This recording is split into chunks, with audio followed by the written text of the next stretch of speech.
আনাজপাতি থেকে ডাল সবেতেই দাম বাড়ছে রকেটের গতিতে। তাই সবজি ডালে মেখে সাপটের ল্যাঞ্চ সরার আগে দুবার ভাবতে হচ্ছে সববার। আর মাছ মাংস তো ছোঁয়াই দেয়। এমতাবস্থায় আমিষপ্রিয় বাঙালির একমাত্র ভরসা ছিল ডিম। স্রেফ আলু সিদ্ধ ভাত, সঙ্গে একটু ঘি, মাখন, কাঁচা লঙ্কা আর একটি সেদ্ধ ডিম, কিংবা আলু দিয়ে জমাটে ডিমের ডালনা। ব্যাস, এক থালা ভাত নিমেষে সাফ।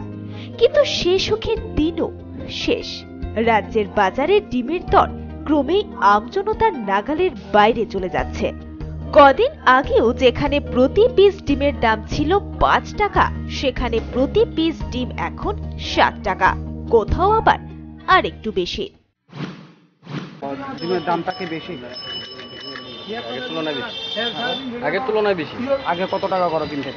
আগে তো 22 টাকা নিতাম, আর এখন? এখন 28 টাকা 30 টাকা। এ তো গেল পোল্ট্রি, দেশি মুরগির ডিম আরো বেশি। আর এ বাজারে হাঁসের ডিমের কথা না ভাবাই ভালো। সব মিলিয়ে বেজায় সংকট মধ্যবিত্তের কপালে। কিন্তু রাতারাতি ডিমের বাজার আগুন হলো কেন?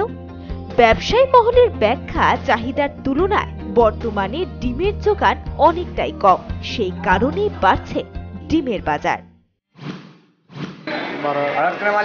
যেখানে প্রোডাকশন আছে ডিম প্রোডাকশন কম, প্রোডাকশন কম হইতেছে, সেই জন্য ডিমের দাম বাড়ছে।